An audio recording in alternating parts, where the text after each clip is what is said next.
सब लोग देख लो, रिवीजन हो जाएगी। ठीक है, तो 7 फॉर्मूले बताए थे ट्रिगो वाले और एक बताया था एक्स की पावर एन वाला। अब हो गए 6 ट्रिगो वाले और एक एक्स की पावर एन वाला। तो अब 8वां फॉर्मूला है y equal to log X का डेरिवेटिव 1/x। लेकिन अब लॉग समझे पहले कि लॉग क्या होता है। नहीं, अभी सिंप्लीफाइड लॉग की अलग से क्लास लगाऊंगा, नेक्स्ट क्लास ही लॉग, पूरी लॉग की क्लास लगेगी। मैं सिर्फ एक आइडिया दे रहा हूं कि लॉग क्या होता है। हर क्लास में एक नई चीज आ जाती है ना, लेकिन होती वो इजी है, मैं बता रहा हूं। अब जैसे a to the power b अगर c है, जो जेई में नहीं थे वो ध्यान दे, बाकियों को तो पता है। तो जो a की पावर b अगर c है, तो हमको लॉग क्यों, लॉग कभी सुना है? सुना है मैथ में तुमने, सुना है लॉग? नहीं सुना?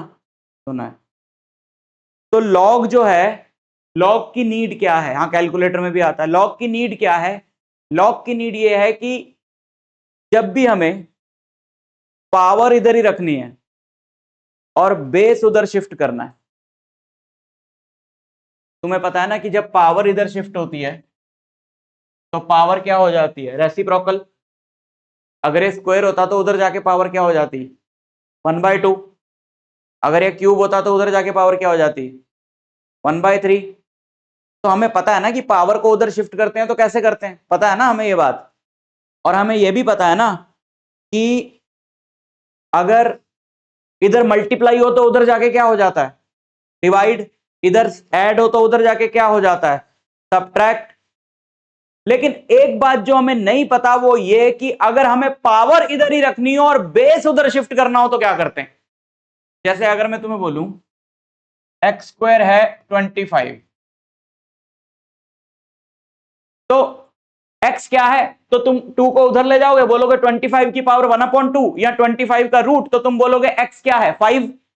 मैं कह रहा हूं 2 को उधर नहीं ले जाना, 2 इधर ही रखो और x उधर ले जाओ।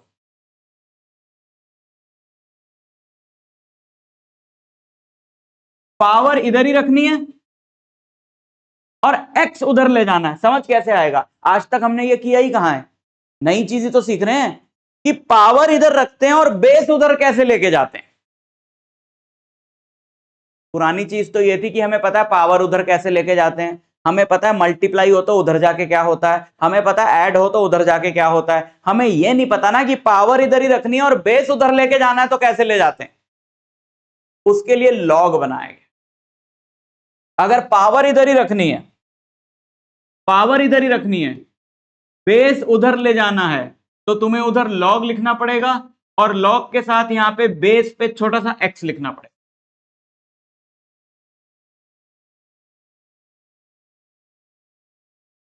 किसका बेस चेंज हो गया?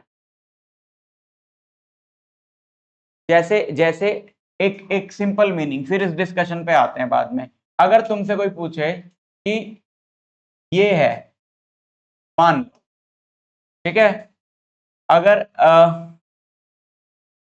ये है log बेस 381, तो अब जब हम ऐसे लिख रहे हैं, log लिखेंगे, log के साथ एक छोटा नंबर यहां पे होगा और यहां पे एक बड़ा नंबर होगा, बड़ा नॉट इन वैल्यू।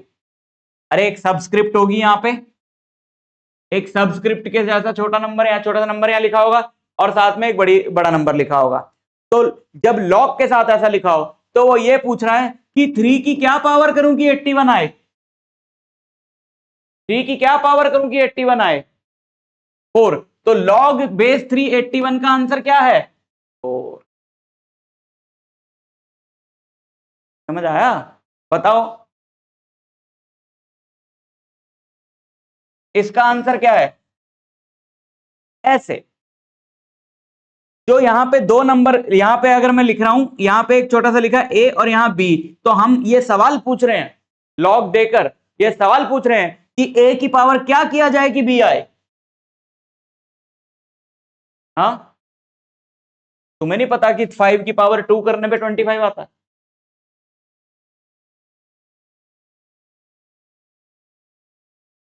अरे भाई A plus B whole square के फॉर्मूले में A square plus B square plus 2a भी आता है, लेकिन उसको लगाते तो नंबरों पे ही हो ना। लेकिन जब फॉर्मूला समझते हो तो ए और बी में समझते हो। तो अगर तुम्हें लॉग दिया है और यहाँ पे एक छोटा नंबर लिखा है, यहाँ पे बड़ा लिखा है, तो वो पूछ रहा है कि इसकी क्या पावर की जाए कि ये आए, वो आंसर होता है। तो इसका मतलब है लॉग बेस 25, लॉग बेस 525 की आंसर है 2, लॉग बेस 381 का आंसर है 4। समझ आया? यही तो गलती करता है 11वीं का बच्चा, वो पहले ही आगे का सोचने बैठ जाता है कि अब इसका क्या करना है, इसको कैसे यूज करना है। हम हमेशा स्टार्टिंग में ये बोलते हैं कि जितना बताया उतना समझ में आया तो बस उतना बहुत होता है। तुम हमेशा अपने आप को कंफ्यूज करोगे, चाहे वो डायमेंशन हो, चाहे वो डिफरेंशिएशन हो। जैसे डिफरेंशिएशन की पहली क्लास ली, बच्चा सोचता है कि अरे फिर वो वेलोसिटी हम निकालेंगे कैसे, तो मैंने थोड़ी बताया अभी कैसे निकालेंगे, वो तो मैं बताऊंगा, अभी तो मैं समझा रहा हूं कॉन्सेप्ट एक, आगे का मत सोच। यूज तो अपने आप पता चल जाएगा, तुम्हें सिर्फ इतना समझ में आएगा तो बात बनेगी। समझ में आया? तो फिर यही तो हुआ, सोचो सोचो, ए की पावर बी अगर सी है,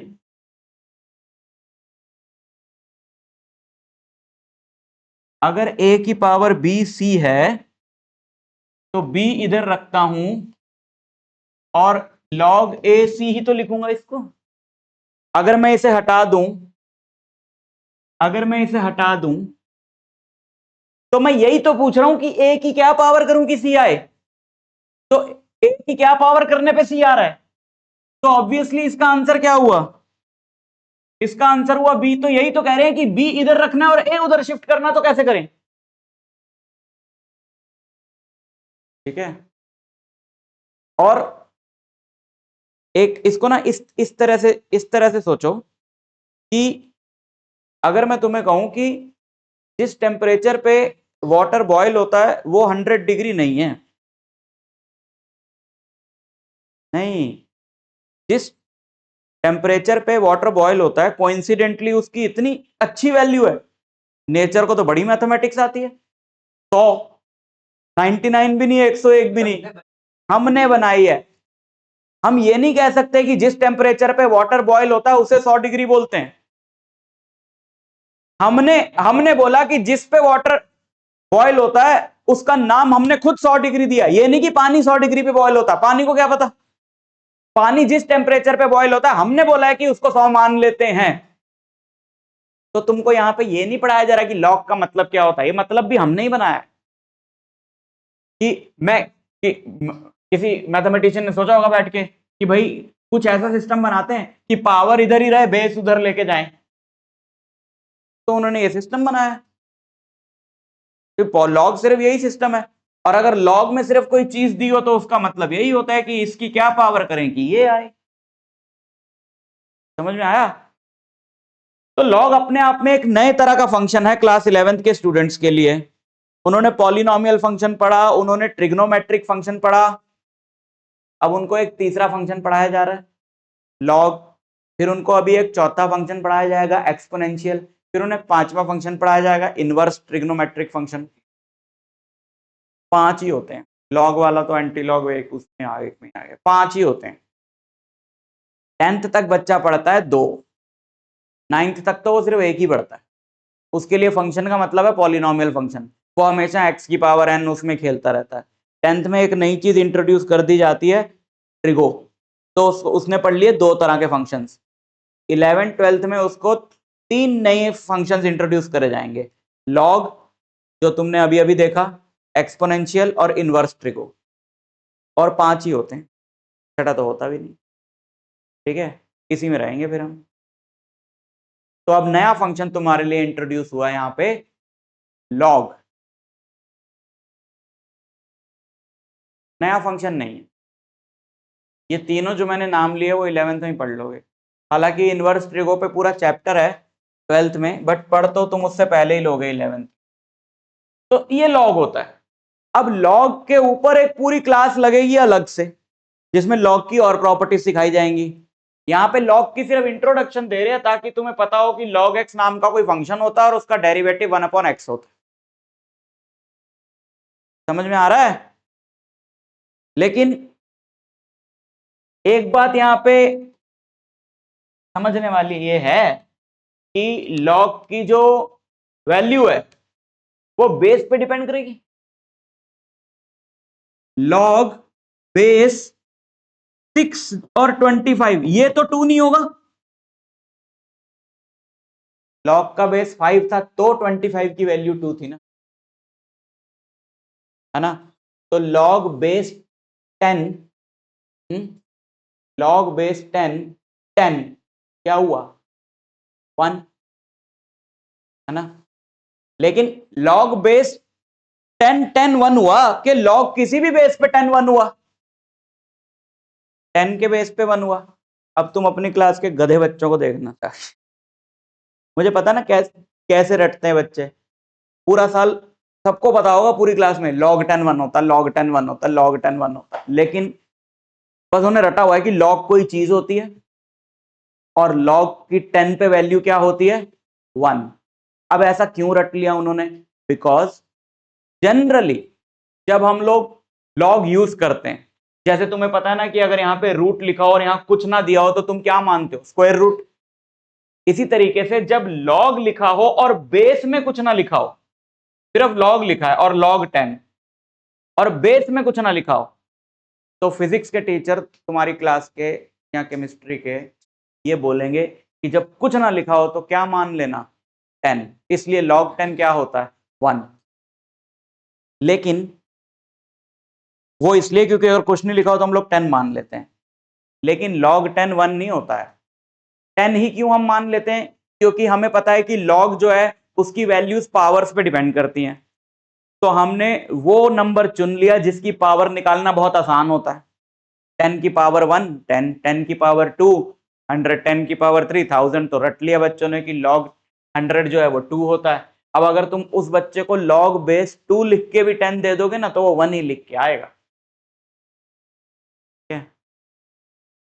अरे तुम हाल देखना अपने क्लास के बच्चों का, मैं तुम्हें ये बता, अब वो हाल 2 महीने के बाद ठीक भी नहीं हो सकता, पूरे 2 साल ठीक नहीं हो सकता, फिर वो जो मर्जी कर ले बच्चे।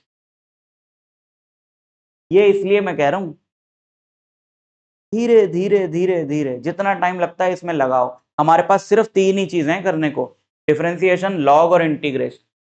ये बैठ गया ना दिमाग में, आगे की चीजें बहुत इजी इसलिए हो जाएंगी। मैं अभी एग्जांपल दूंगा तुम्हें एक आध क्लास में कि एक चीज होती है फिजिक्स में डेरिवेशन। क्लास 11th और 12th डेरिवेशन से भरा पड़ा है। मतलब 2-3 साल पहले तक तो इतना कॉन्फिडेंटली टीचर कह देता था, जब मेरे पास बच्चा आया तो मैं उसको सीधा बोल दूं कि डेरिवेशंस कर जा, बहुत अच्छे नंबरों से पास हो जाए। सिर्फ डेरिवेशन से 70 में से 40 नंबर का पेपर मिनिमम बन जाता था। अब नहीं बनता क्योंकि कॉम्पिटेंसी बेस्ड क्वेश्चन है, बट फिर भी कम से कम 20 नंबर की डेरिवेशन तो होती ही होती है, कम से कम। किसी के पेपर में 30 भी होंगे, किसी में 40 भी होंगे, कम से कम 20 नंबर की डेरिवेशन तो होती होती है। डेरिवेशन का मतलब क्या है? एक फॉर्मूला डिराइव करना। अब डेरिवेशन एक अलग चीज सिर्फ उस बच्चे के लिए है जिसको इंटीग्रेशन, डिफरेंशिएशन, लॉग वगैरह नहीं आता। जिसको ये आता है वो उसके लिए डेरिवेशन डेरिवेशन नहीं है, क्वेश्चन है। एक तो होता है न्यूमेरिकल जिसके अंदर वैल्यूज दी होती हैं, एक होता है जैसे मैथ में भी ऐसे क्वेश्चन होते हैं जैसे लीनियर इक्वेशंस में थे 10th में, एक में तो x की वैल्यू आएगी 5 6, कुछ क्वेश्चन होते हैं जिसमें a और b की टर्म्स में आंसर आता था। तो डेरिवेशन ऐसे न्यूमेरिकल को बोलते हैं जिसमें वेरिएबल्स हो, लेकिन बच्चे एक एक स्टेप रटेंगे और रटेंगे तो भूल जाएंगे। अगर तुम्हें ये इंटीग्रेशन, डिफरेंशिएशन, लॉग आता होगा ना, तुम्हें रटने नहीं पड़ेंगे। और रटने ये नहीं कि मैंने डेरिवेशन बताई और तुम समझ गए, तुम खुद ही कर लोगे। तुम बोलोगे कि ये तो क्वेश्चन हो गया है कि बता क्यों रहे हो, हम खुद ही स्टेप्स कर लेंगे। तो तुम सोचो डेरिवेशन से भरा पड़ा कितनी रट लोगे। तो फिजिक्स को आसानी से निकालने का सिर्फ एक ही तरीका है, ये बेसिक स्ट्रॉन्ग कर लो बहुत ज्यादा। ये क्यों यूज होते हैं, क्यों बहुत इंपॉर्टेंट रहता है। रटा हुआ तो सबने है कि log 10 1 होता है। ये log 10 1 वाला वही होता है जो माइटोकॉन्ड्रिया वाला होता है, powerhouse of the cell. 10वीं के बाद और कुछ पता ना हो ये जरूर पता होता है। तो ये log 10 1 वाला वही है, लेकिन लॉजिक नहीं पता। तो जब कुछ नहीं होता तो हम क्या मानते हैं 10, इसलिए log 10 1 है। ठीक है, लेकिन अब यहाँ पे एक छोटी सी चीज और है जिसकी अभी जरूरत नहीं है, तो उसको टच नहीं करते क्योंकि फिर ज्यादा हो जाएगा। अभी के लिए हम कह रहे हैं कि अगर कुछ नहीं लिखा तो बेस क्या मानेंगे, 10। ठीक है, तो अरे तो फिर मुझे यहां बताना ही पड़ेगा ना, रुक जाओ, कंफ्यूजन तो नहीं हो रही, क्लैरिटी है बिल्कुल। अच्छा तो आगे सुनो फिर, यहां पे एक नंबर बताता हूं मैं तुम्हें, ई, एक फंक्शन बताता हूं। मैथ्स में एक फंक्शन होता है E to the power X, maths में एक फंक्शन होता है E to the power X. E to the power X short name है एक बहुत बड़े फंक्शन का, जो बहुत जगह पे यूज होता है। अब जब वो बहुत जगह पे यूज होता है, किसी का नाम बहुत बड़ा हो तो हम क्या कर देते हैं, छोटा, चिंटू, मिंटू, बिट्टू, तो एक बहुत बड़ा सा फंक्शन है और कितनी जगह पे यूज हो रहा है, तो कौन लिखे बार बार इतना बड़ा, तो हमने उसको एक छोटा नाम दे दिया, क्या, ई टू द पावर एक्स। और फंक्शन है क्या, उस फंक्शन को समझने से पहले तुम्हें फैक्टोरियल एक तीसरी चीज समझनी पड़ेगी। ठीक है, डिफरेंशिएशन के लिए लॉग समझना पड़ेगा, लॉग के लिए लॉग के बेसिस समझने पड़ेंगे, जिसको मैं खा गया अभी के लिए, और उनके लिए ई की पावर एक्स समझनी पड़ेगी, और ई की पावर एक्स के लिए फैक्टोरियल समझना पड़ेगा। फैक्टोरियल के लिए मैं पढ़ा हुआ भाई, हाँ फॉर लूप में, हाँ चलो, हाँ हाँ, तो तेरी हैबिट्स बैड तो है नहीं फिर, जो तू टी शर्ट पे लिखवा के लाया था, अच्छी है तेरी मेमोरी, अच्छी है। इधर देखो बेटा, फैक्टोरियल क्या होता है देखो,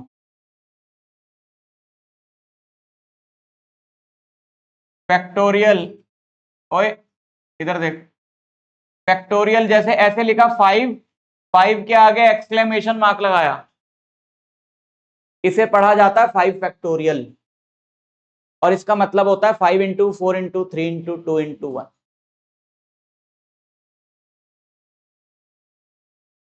चैट जीपीटी पे जाकर टाइप कर दे कि काउंट फ्रॉम 1 to 1 बिलियन, आराम से। हाँ, ये वो नहीं होता, पहले इसको कंप्लीट करें। इधर ध्यान दो, इधर ध्यान दो, इधर ध्यान दो, 5 फैक्टोरियल क्या होता है, 120, है ना। फैक्टोरियल समझ गए सब। तो e की पावर x एक फंक्शन होता है 1 plus x upon 1 factorial plus x square upon 2 factorial, x cube upon 3 factorial and so on. चलते, इनफाइनाइट सीरीज है, चलते जाओ, x की पावर 4 अपॉन 4 फैक्टोरियल, x की पावर 5 अपॉन 5 फैक्टोरियल, चलते जाओ। तो ये इतना बड़ा कौन लिखे बार बार, तो इसको छोटा नाम दिया है e की पावर x। अगर मैं दोनों तरफ x की जगह 1 डाल दूं तो मुझे e की वैल्यू मिलेगी। तुम कहोगे कैसे मिलेगी, हम तो इसको सॉल्व भी नहीं कर पाएंगे। हाँ अभी नहीं कर पाओगे, आगे कर लोगे 11th-12th में, फॉर्मूले हैं हमारे पास सीक्वेंस सीरीज के अंदर कि हम इसको सॉल्व कर लेंगे। तो जब हम इसको सॉल्व करते हैं ना x को 1 पुट करके, तो e की वैल्यू आती है अप्रोक्सीमेटली, e की वैल्यू आती है अप्रोक्सीमेटली 2.718। ठीक है, कोई नहीं पूछेगा, कोई नहीं पूछेगा, बट ई एक नंबर होता है, ई एक नंबर होता है जिसकी वैल्यू है 2.718। जैसे पाई होता है 3.14, वैसे ई होता है। तो तुम पाई की तो फिर भी तुम्हें वैल्यू याद रखनी पड़ती है 3.14, इसकी तो याद रखने की जरूरत नहीं है। मैं सिर्फ इसलिए बता रहा हूं ताकि कहीं पे ई लिखा हो तो तुम घबराओ नहीं, बस वो एक नंबर का सिंबल है ई।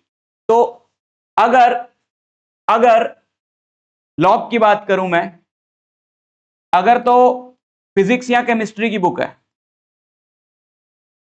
अगर यहां फिजिक्स या केमिस्ट्री की बुक है, तो अगर लॉग का बेस है ई, तो उसे लिखा रहता है यहां तो बेस ई, यहां पे उसे उसे लिखा रहता है ln x।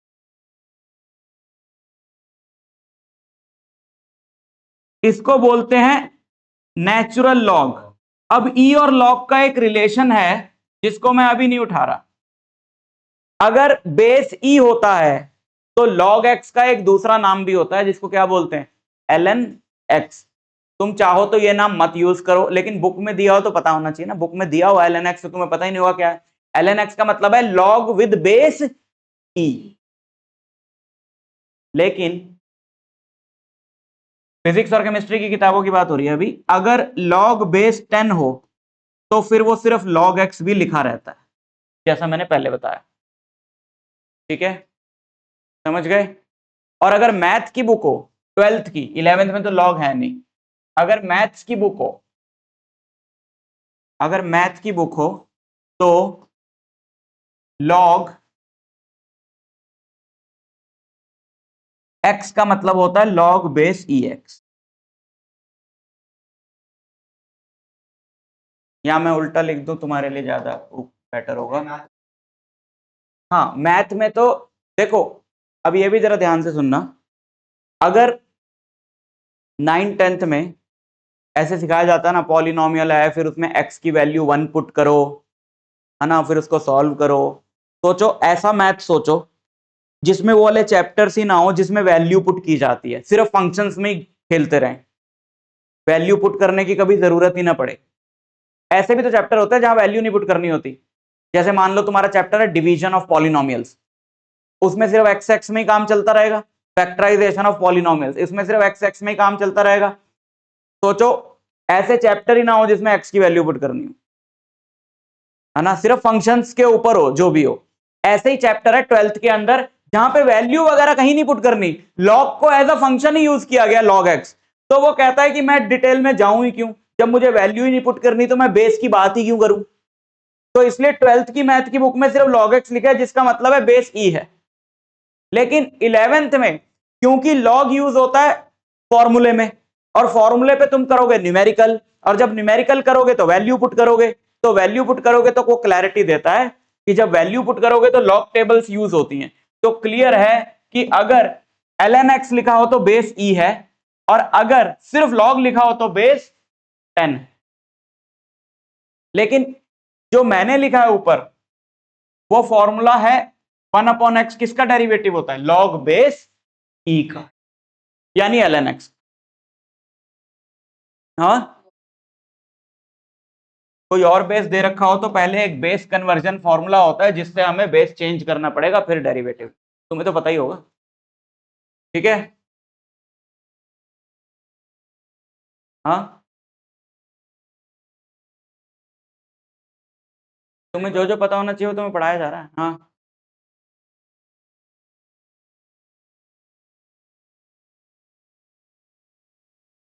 इधर जाओ ना, है कि हमारे मानने पे डिपेंड नहीं करता। ये भी सोचो, ई और लॉग का एक कनेक्शन होता है। पहले दिन सब कुछ तो नहीं पढ़ाया जाएगा। ई और लॉग का एक कनेक्शन होता है, इसलिए जब भी किसी फॉर्मूले में लॉग पहली बार अपीयर होता है तो उसका बेस ई होता है। समझे। और फिजिक्स की किताब बनाने वाला या फिजिक्स का टीचर ये जानता है कि ई तो बहुत कॉम्प्लिकेटेड सा नंबर है, तो अगर फॉर्मूला ई में छोड़ दिया तो ये न्यूमेरिकल में बच्चा करेगा कैसे। तो वो कहता है बेटा उस डेरिवेशन में एक स्टेप एक्स्ट्रा लिख ले कि बेस ई को किस में कन्वर्ट कर ले, 10 में, ताकि तू न्यूमेरिकल में आसानी से उसे यूज कर पाए। फिर सवाल आता है कि लॉग बेस ई को 10 में कन्वर्ट कैसे करना है। वो तुम्हें लॉग की क्लास में सिखाया जाएगा। ये लॉग की क्लास नहीं है, यहां सिर्फ लॉग डिफरेंशिएशन के अंदर आ गया है। तो आइडिया होना चाहिए कि लॉग क्या हो। आइडिया का मतलब सिर्फ ये होता है कि जो लॉग के बारे में बताया जा रहा है उसमें से 50% भी समझ में आ गया, उसे ही आइडिया बोलते हैं। अभी के लिए हमारा सिर्फ वही पर्पस कि लॉग क्या होता है समझ में आ गया, उसके बेसिस क्या होते हैं समझ में आ गया, फिर तुम फालतू की जो सोचते रहो कि ये ई आया क्यों है, ये इनमें रिलेशन क्या है, वो फिर अपने आप को कंफ्यूज करने वाली बात है। वो हमने बताया ही नहीं अभी तक, तो तुम कहां से तुम पता लगाओगे, वो हम बताएंगे ना। हाँ, ये इसका कोई रीजन नहीं है। log 10x को log x क्यों लिखते हैं, इसका कोई मतलब एज सच कोई रीजन नहीं है, कुछ तो सिंबल देना था। अब तुम बोलो कि √2x को सिर्फ √x क्यों लिखते हैं, ये क्वेश्चन पूछा तुम, है ना। log 10x को रूल बना दिया फिजिक्स की किताबों वालों ने कि जहां जहां log x हो और फिजिक्स की बुक हो तो मान लेना कि बेस 10 है ना। बस इजी करने के लिए, क्योंकि तुम्हें पता होगा कि इसका बेस 10 है तो न्यूमेरिकल सॉल्व करना तुम्हारे लिए आसान हो जाएगा ना, जिस फॉर्मूले में भी लॉग हो। हाँ, उसके लिए हमारे पास एक टेबल्स होती हैं जिनको बोला जाता है लॉग टेबल्स। नेट पे सर्च करना मिल जाएगी, हमें यूज भी करनी है लॉग टेबल, क्योंकि लॉग 10 तो 1 होता है, लॉग 100 2 होता है, और अगर बेस 10 भी हो तो लॉग 99 क्या होता है ये तो नहीं पता ना मुझे, कि 10 की पावर क्या करूं कि 99 आए, ये तो नहीं पता। तो फिर कोई टेबल चाहिए होगी, ना ही तो ये पता है, ना ही इसको सोचा जा सकता है, ना ही निकाला जा सकता है, तो हमें उसके लिए क्या चाहिए, टेबल ही चाहिए, तो वो टेबल दी जाएगी हम। जा रहा है कौन सी टेबल, वो लॉग वाली, तो वो उसके लिए फिर और हमको डेप्थ में log x, चलो छोड़, बताओ बताओ, तो ऐसे करो जैसे सब कुछ log x, आगे का मत पूछना, मैं एक लाइन बता देता हूँ। log x एक बहुत बड़े फंक्शन का छोटा नाम है।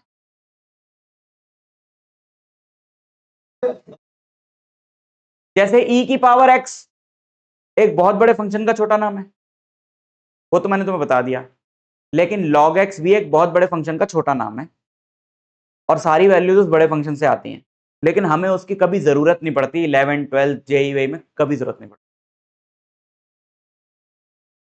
जाओ बीएससी मैथमेटिक्स करो, एमएससी मैथमेटिक्स करो,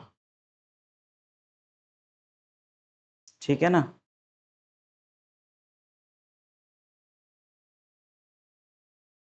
हाँ,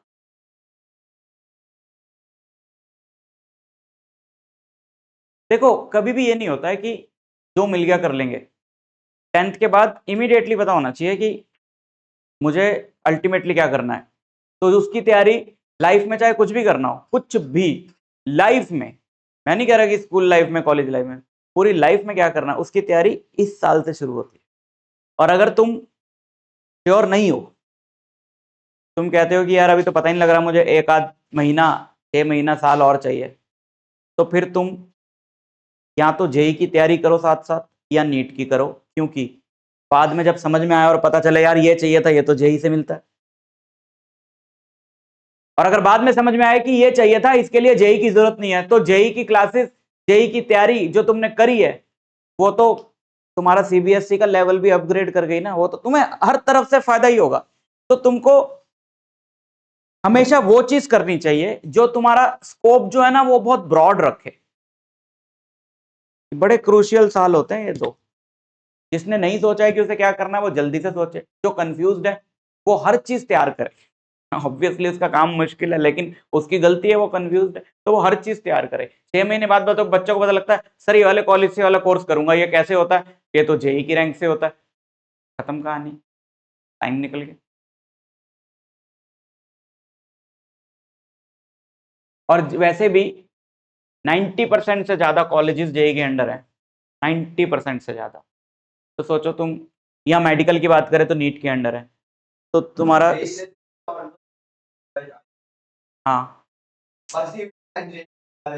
सीयूईटी का पेपर देना पड़ता है बीएससी और वो सब करने के, बट फिर उसमें आगे फील्ड्स भी तो कम हैं, उसमें आगे फिर तुम ज्यादा कुछ करने को नहीं होता। हाँ, काफी कुछ होता। हाँ, हमारे टाइम पे एक दूसरा एग्जाम होता था, उसको बोलते थे AI-EEE।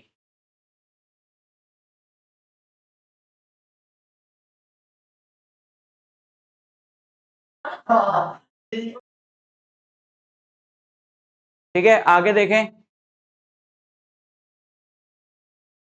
तो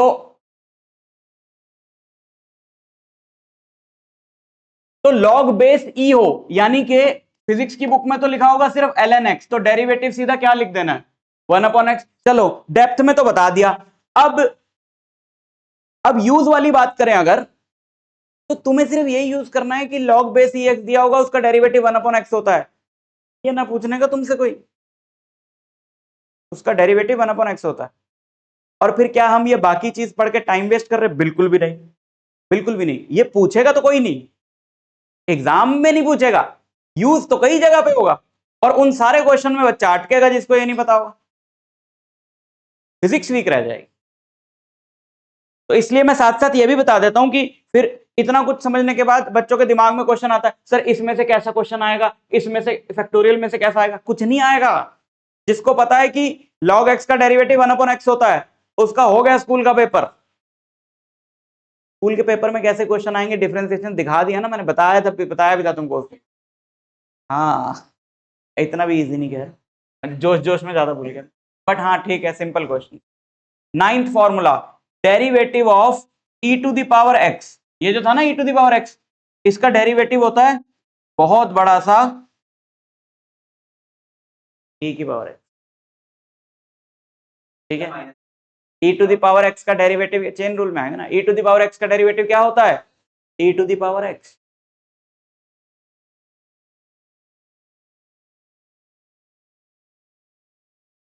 इतना कुछ तुम्हें देख के लग सकता है कि काफी कुछ है, क्या क्या याद करें, तो मैं फिर बता रहा हूं, इसमें से सिर्फ 10% मेन मेन चीजें याद रखनी होती हैं, उससे निकल जाता सब कुछ।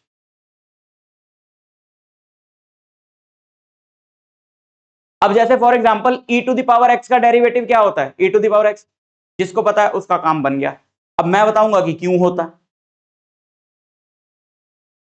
है ना, फिर तुम उस क्यों में जो स्टेप्स आएंगे तुम उसको देख के सोचने लगो यार अब इसमें से क्या पूछ लेंगे। उन सब में से नहीं पूछते हैं, मैं तुम्हारा बेस स्ट्रॉन्ग कर रहा हूं, तुम्हें सिर्फ पता होना चाहिए e की पावर x का डेरिवेटिव e की पावर x हो। चलो क्यों पे चलें हैं। नेचुरल लॉग का मतलब, नेचुरल लॉग का मतलब होता है जिस लॉग का बेस ई होता है उसे नेचुरल लॉग बोलते हैं। हाँ, बिकॉज बेस का है सारा खेल लॉग के अंदर। नेचुरल लॉग मतलब when base is E, that is called natural log. देखो ये सारी चीजें लॉग में हम दोबारा पढ़ेंगे और बहुत डेप्थ में पढ़ेंगे। अभी के लिए मैं कह रहा हूं अगर तुम्हें पता लग गया कि नेचुरल लॉग एक्स का डेरिवेटिव 1/x होता है तो इनफ है, और कुछ नहीं करना, क्योंकि हम डिफरेंशिएशन पढ़ रहे हैं, लॉग नहीं पढ़ रहे हैं अभी। e to the power x का डेरिवेटिव क्या बोला मैंने? e to the power x, ये रहा ना e to the power x, ध्यान से देखना। अगर मैं इसका डेरिवेटिव कर दूं, अगर मैं इसका डेरिवेटिव कर दूं, बताओ 1 है सबसे पहले। अबे 1 का डेरिवेटिव क्या होता है? 0। उसके बाद है x, x का डेरिवेटिव क्या होता है? 1। पहली टर्म क्या है तनिष्का? 1 का डेरिवेटिव 1 फैक्टोरियल नहीं लिखा ना नीचे, तो ये कह रही होगी। अच्छा, 1 फैक्टोरियल क्या होता है? 1। अच्छा, 1/2x² का डेरिवेटिव क्या होगा?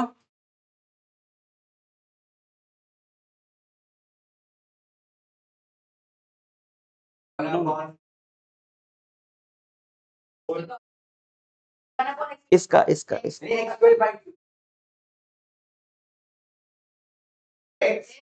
x। तो तुमने क्या किया, तुमने क्या किया, 1/2 को एज इट इज रखा, न्यूमिरेटर का डेरिवेटिव करा ना। तो यही चीज यहां क्यों नहीं कर रहे हो? क्योंकि मैंने कहा ही नहीं। 1/2 फैक्टोरियल, और 2 फैक्टोरियल क्या होता है? ये वाली जो टर्म है constant as it is, x² का डेरिवेटिव प्लस अगली टर्म बताओ।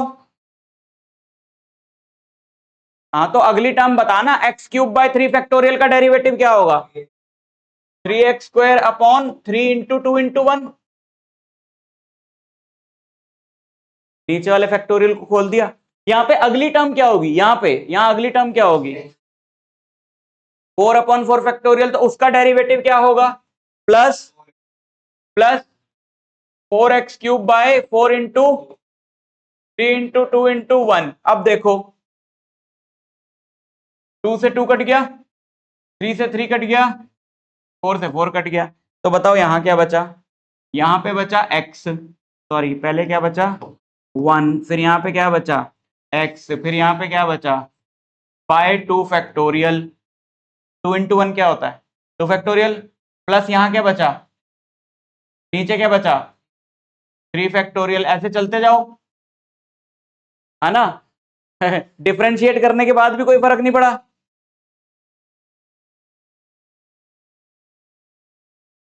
इमोर्टल फंक्शन,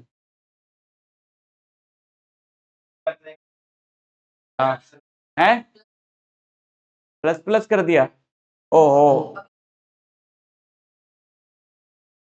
ठीक है। तो इसको देखो डिफरेंशिएट कर दिया, कोई फर्क ही नहीं पड़ा, इसलिए e to the power x का derivative e to the power x, ठीक है। हाँ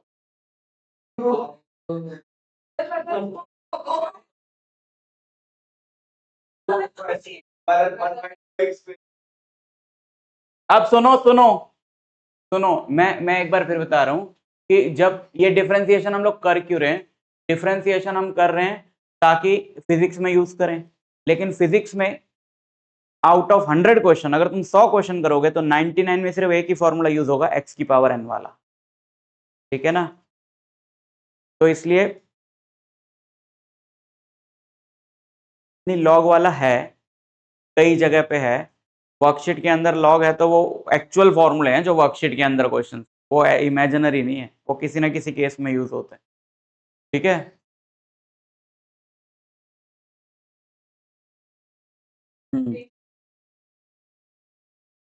समझ गए।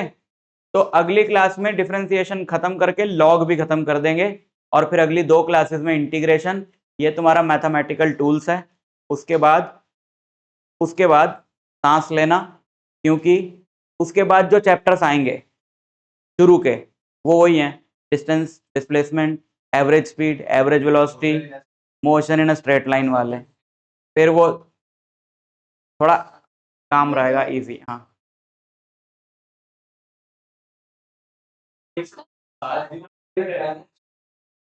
हाँ